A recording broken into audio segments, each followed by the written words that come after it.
사람은 평생을 일하며 돈을 모읍니다.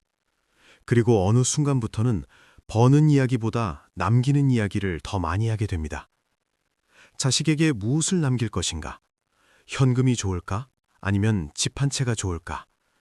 이 질문은 단순한 재산 이야기가 아닙니다. 이 질문에는 미안함이 들어있고 후회가 섞여 있으며 사랑과 두려움이 함께 담겨 있습니다. 많은 부모님들께서 이렇게 말씀하십니다. 자식들 싸우지 않게 현금으로 깔끔하게 나눠주고 싶다고 말입니다. 그런데 이상하게도 바로 그 선택의 순간에 사람의 인생을 송두리째 흔드는 사건이 시작됩니다. 오늘 이 이야기는 현금이냐 부동산이냐의 문제가 아니라 노후를 지키는 마지막 선택에 대한 이야기입니다.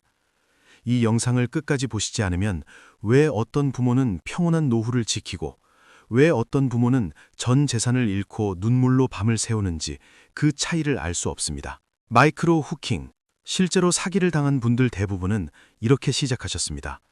나는 미리 정리해두려고 했을 뿐이라고, 자식 생각해서 한 결정이었다고 말입니다. 첫 번째 장, 정리하려는 순간 사람들이 몰려옵니다. 70대 중반의 이모 어르신은 은퇴 후 작은 아파트에서 조용히 살고 계셨습니다. 큰 욕심도 없었고 자식들에게 기대지도 않았습니다. 그러다 어느 날 아이들끼리 나중에 다투지 않았으면 좋겠다는 생각이 들었습니다. 그래서 집을 정리하고 현금으로 나눠주자는 결론에 이르렀습니다. 집을 팔고 통장에 돈이 들어온 뒤 어르신의 생활은 변하지 않았습니다. 하지만 주변은 변하기 시작했습니다.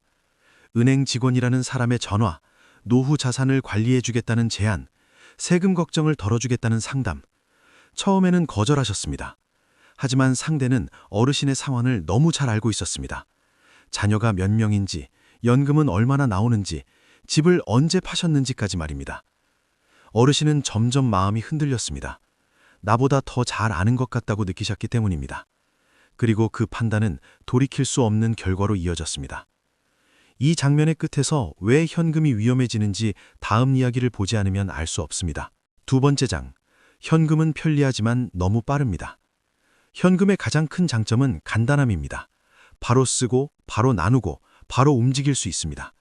하지만 그 장점은 동시에 가장 큰 위험이 됩니다. 사기꾼에게 현금은 시간을 주지 않습니다. 한 번의 결정으로 모든 것이 끝나버립니다. 이모 어르신은 자산을 안전하게 옮겨야 한다는 말에 직접 은행 창구까지 안내를 받았습니다. 상대는 친절했고 전문가처럼 보였으며 어르신을 걱정하는 말투였습니다. 어르신은 그날 집으로 돌아오면서도 좋은 일을 했다고 생각하셨습니다. 자식에게 피해 안 가게 미리 준비했다고 믿으셨습니다. 하지만 며칠 뒤 전화는 끊겼고 상담사는 사라졌으며 통장은 비어 있었습니다. 현금은 눈에 보이지 않게 사라집니다. 소리도 없고 붙잡을 시간도 주지 않습니다. 다음 이야기를 보셔야 왜 이런 선택이 반복되는지 그 이유를 알게 됩니다. 세 번째 장, 부동산은 왜 마지막까지 남는가? 부동산은 느립니다. 움직이기 어렵고 결정이 번거롭습니다. 그래서 많은 분들이 불편하다고 느끼십니다. 하지만 바로 그 느림이 부동산의 힘입니다. 집을 팔려면 누군가와 상의해야 하고 서류를 준비해야 하며 시간이 필요합니다. 그 시간 동안 사람은 생각하게 됩니다. 정말 이 선택이 맞는지 누군가에게 물어보게 됩니다. 부동산은 혼자서 결정을 끝내기 어렵습니다. 그래서 사기꾼에게는 가장 귀찮은 자산입니다.